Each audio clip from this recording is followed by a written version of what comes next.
Maslak Janpur, আলহামদুলিল্লাহ।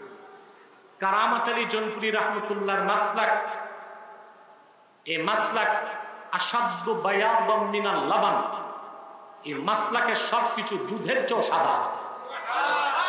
কোন শিরক নাই, কোন কুফর নাই, কোন বিদআত নাই, কোন এনাদ নাই, কোন ইফরাত নাই, কোন তাফরিত নাই। আমরা স্পষ্ট বলি সিরাত জার মিলাদ তার, মিলাদ জার সিরাত তার। কারণ মুহাম্মদ সাল্লাল্লাহু আলাইহি ওয়াসাল্লাম যখন হযরত আমেনা নুরানি, সুবহানাল্লাহ, ঈমানি হুজরাতুম মুবারাকাতুম মুনাওয়ারাতে তাশরীফ নিয়ে মা আমেনার কোলে এসেছেন, খবরটা এসে আমার দাসী সুআইবা আমাকে দিয়েছিল। খুশিতে আমি তারে আযাদ করে দিয়েছি। এতটুকু খুশির কারণে প্রত্যেক সোমবারের রাতে আল্লাহ তাআলা আমার কবর আযাবকে হালকা করে দেন।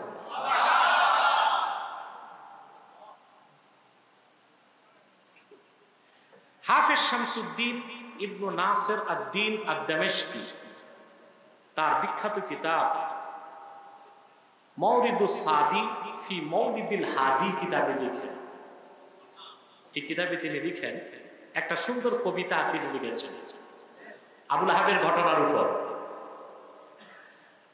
ইদা কান হাদা কাফিরান জাআ দামুহু ওয়া তাব্বাত ইয়াদাহু ফিল জাহিম মুখাল্লাদা। তিনি তার কবিতায় লিখেন, এই যদি হয় কাফের আবু লাহাবের পুরস্কার, যা শাস্তির কথা সরাসরি তাব্বাত ইয়াদা আবি লাহাবে আল্লাহ ঘোষণা করছেন। কথা বুঝতেছেন যে সে চিরকাল জাহান্নামে অবস্থান করবে আবু লাহাব। আতা আন্নাহু ফি ইয়াউমিল ইসনাইনি দাইমান ইউখাফফাফু আনহু লিসসুরুরি বিআহমাদা। কিন্তু রাসূলুল্লাহর আগমনের কথায় সামান্য খুশির প্রকাশের কারণে তার মতো কাফেরের কবর আযাব যদি আল্লাহ হালকা করেন, ফামাযান্নু বিল আবদিল্লাযী তুলা উমরিহি বিআহমাদা মাসরুরান ওয়া মাতা মুওয়াহহিদা। তারে মুহাম্মদ সাল্লাল্লাহু আলাইহি ওয়াসাল্লামের ঈমানদার উম্মত যদি মুহাম্মদ সাল্লাল্লাহু আলাইহি ওয়াসাল্লামের ১৫০০ বছর আগের এই পৃথিবীতে রাহমাতুল লিল আলামিন হিসেবে আগমনের কথা স্মরণ করে আনন্দের প্রকাশ করে, তো সেই ব্যক্তির ক্ষেত্রে আল্লাহর ইনসাফ কি হবে? আল্লাহ তার জীবনের সমস্ত গুনাহ মাফ করে দিবেন আর বিনা হিসাবে আল্লাহ তারে জান্নাত বাসী করবেন। সুবহানাল্লাহ। কথা কি আমার? আমাদের দেশে কতিপয় বক্তা নামের প্রবক্তা আছে, পড়াশোনার খুব একটা দৌড় নাই, ধরা বাঁধা কিছু পড়াশোনা আছে, বুঝলেন? ধরা বাঁধা কিছু পড়াশোনা করে উস্তাদ বা শেখদের কাছ থেকে কিছু তাখরিজ নিয়ে মুখস্থ করে ফতুয়াবাজি করে। সাউন্ডটা তো ক্লিন হতে হবে, কথা খেয়াল করছেন? তারা মানুষকে মাঝে মধ্যে কুযুক্তি দেয়, যারা মিলাদুন নবী পালন করে তারা আবু লাহাবের অনুসরণ করে। আবু লাহাব তো মিলাদুন নবী পালন করে বেহেশতে যায় না। আবু লাহাব তো বেহেশতে যায় নাই তার ঈমান না থাকার কারণে, তো কিছুটা মাপ পাইছে। তাইলে আমি বলবো ঈমান ছাড়া তো সিরাতুন নবী অনুসরণ করলেও লাভ নাই। যেমন আব্দুল্লাহ ইবনে উবাই ইবনে সুলুল, সে আল্লাহর হাবিবের পিছনে নামাজ পড়তো, সিরাতকেও মানত, সিরাতের অনুসরণ করত, সে মাথায় পাগড়ি লাগাতো, জুব্বা পরতো, কোরআন শরীফ তেলাওয়াত করত। সে কি বেহেশতে যাবে? তাহলে বোঝা যায় ঈমান ছাড়া মিলাদুন নবী মানলেও বেহেশত নাই, ঈমান ছাড়া সিরাতুন নবী মানলেও বেহেশত নাই। তবে ঈমান ছাড়া সিরাতুল নবী অনুসরণ করলে বেহেশত তো নাই, কবরেও ছাড় নাই। তবে ঈমান ছাড়াও আবু লাহাব মিলাদের খুশি করছে, রাসূলুল্লাহ মিলাদের স্মরণে খুশি প্রকাশ করছে, বেহেশত নাই, তার কবরে কিছুটা ছাড় পাইছে, কনসিডারেশন পেয়েছে। ঠিক কিনা বলে?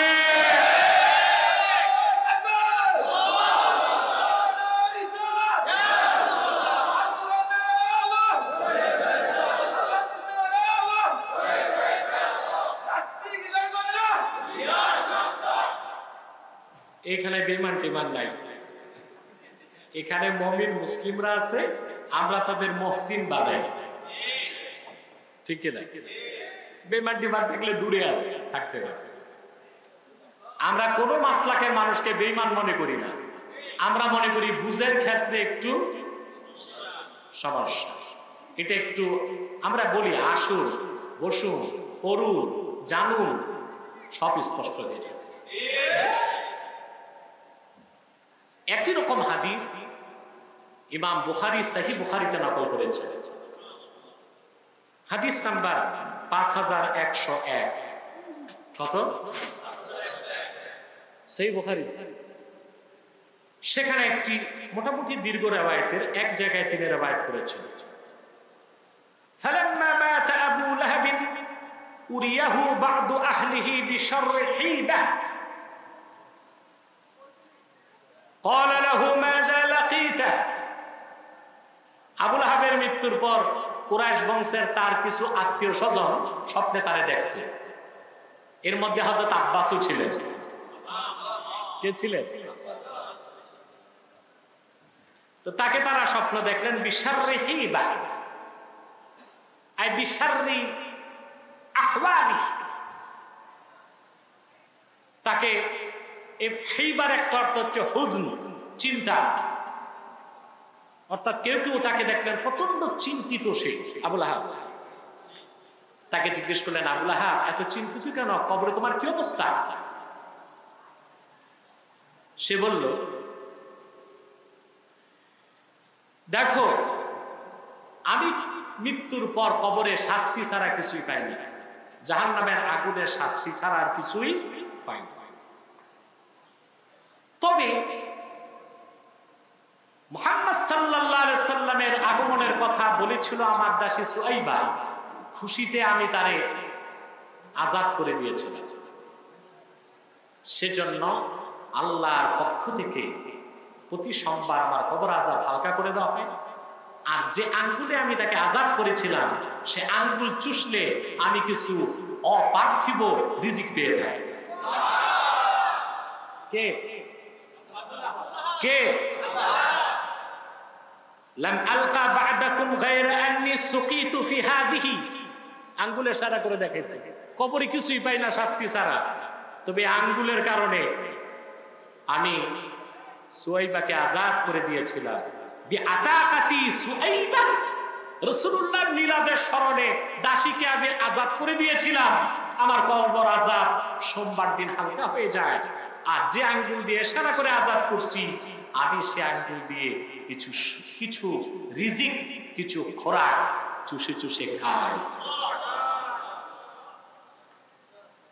তাই ঈদ মিলাদুন নবী সাল্লাল্লাহু আলাইহি সাল্লাম এর মাধ্যমে ঈমান বাড়ে না করে? আবু লাহাব নাজাত পাবে না, ওর ঈমান ছিল না। আমরা যারা পালন করি আমাদের ঈমান আছে না নাই? বরং আমাদের মধ্যে কোনো বাড়াবাড়ি নাই। মাসলাক জন্টু আলহামদুলিল্লাহ, কারামাত আলী জনপুরি রাহমাতুল্লাহর মাসলাক, এই মাসলাক আসাদ্দু বায়াদাম মিনাল লাবান, এই মাসলাকের সবকিছু দুধের চেয়ে সাদা। কোনো শিরক নাই, কোনো কুফর নাই, কোনো বিদআত নাই, কোনো ইনাদ নাই, কোনো ইফরাত নাই, কোনো তাফরিত নাই। আমরা স্পষ্ট বলি সিরাত জার মিলাদ তাফ, মিলাদ জার সিরাত তাফ।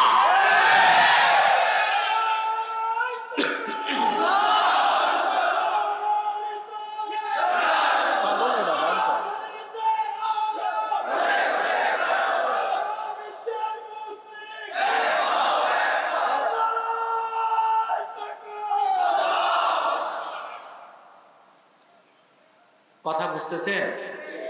এই যে ঈদে মিলাদুন নবী সাল্লাল্লাহু আলাইহি ওয়াসাল্লাম মাহফিলে আসলেন, বসলেন, এতে আপনারা খুশি না বেজার? খুশি না?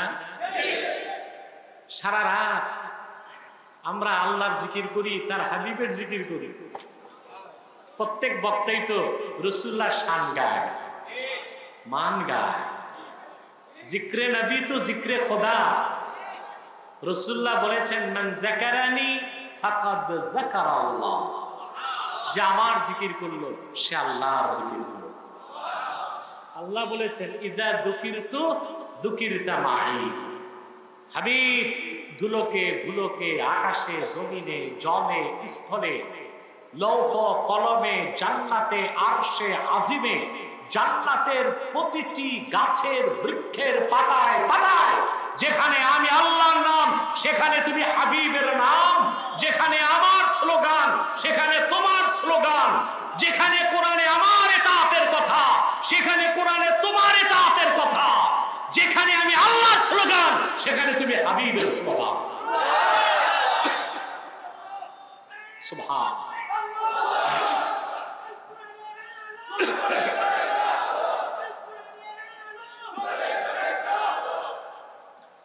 আল্লাহ তাআলা তার, আমরা আল্লাহর হাবিবের শানে কি কথা বলবো? সাধ্য আছে? কথা বলে না, আছে শব্দ? বিশ্ববরণ্য কবি আব্দুর রহমান জামি আল্লাহর হাবিবের প্রশংসার কথা, ফজিলতের কথা, বরত্বের কথা, মাহাত্মের কথা বলতে যে কবিতা লিখতে লাগলেন। ইয়া সাহিবাল জামালি ইয়া সাইয়্যিদাল বাশার মিন ওয়াজহিকাল মুনীরি লাকাদ নাওয়ারাল কামার। কবিতা লেখার এক পর্যায়ে তিনি লিখলেন, লা ইউমকিনুস সানাউ কামা কানা হাক্কুহু বাদা খুদা বুজুর্গ আপহি কিসসা মুখতাসার। হে রাসূল, আপনার প্রশংসা করার যে হক, আপনার যে আজমত, আপনার যে রাফআত, তা হক আদায় করার মতো কোনো জবান নাই, চিন্তা করার মতো কোনো মস্তিষ্ক নাই, বলার মতো কোনো কণ্ঠ নাই, লেখার মতো কোনো কলম নাই, লিপিবদ্ধ করার মতো কোনো তাশখত নাই। একটা কথায় শেষ করছি, আল্লাহর পরি সম্মান মর্যাদায় আপনি মুহাম্মদ। কথা শেষ। সুবহানাল্লাহ। আমাদের ক্ষমতা আছে? কথা বলে না। সুবহানাল্লাহ। এবার আল্লাহ কি বলছেন? আল্লাহ দুই লাইনে তার হাবিবের সমস্ত ফজিলত মর্যাদার কথা বলে দিয়েছেন।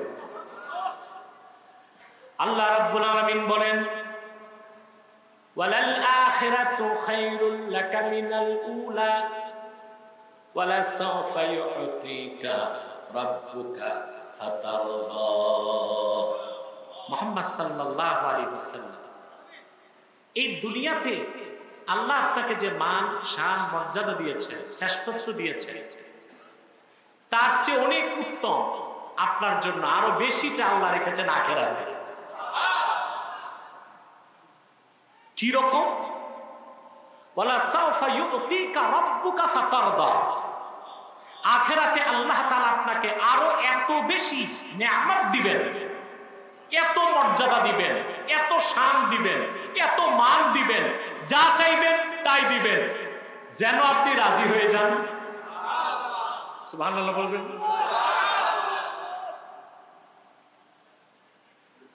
কথাটিকে বোঝানোর জন্য বলতে হয় যে এই আকাশ জমিন, ধুলক ধুলক, লৌহ কলম, আরশ কুরসি, গোটা সৃষ্টি জগতের আয়োজনটাই তো আল্লাহ করলেন তার হাবিবের তোফাইলে, তার হাবিবের খাতিরে। আদম থেকে ঈসা লাখের উপর নবী নবুয়ত পেলেন রাসূলুল্লাহর খাতিরে, ঠিক কিনা? আপনাদেরকে একটি হাদিস শোনাচ্ছি। হযরত ওমর ইবনুল খাত্তাব রাদিয়াল্লাহু তাআলা আনহু হাদিসটি রওয়ায়াত করেছেন। শুনতেছেন? আল্লাহ রাসূল সাল্লাল্লাহু আলাইহি ওয়াসাল্লাম ইরশাদ করেছেন, لما اقترف آدم الخطيئة قال يا رب أسألك بحق محمد صلى الله عليه وسلم لما غفرت لي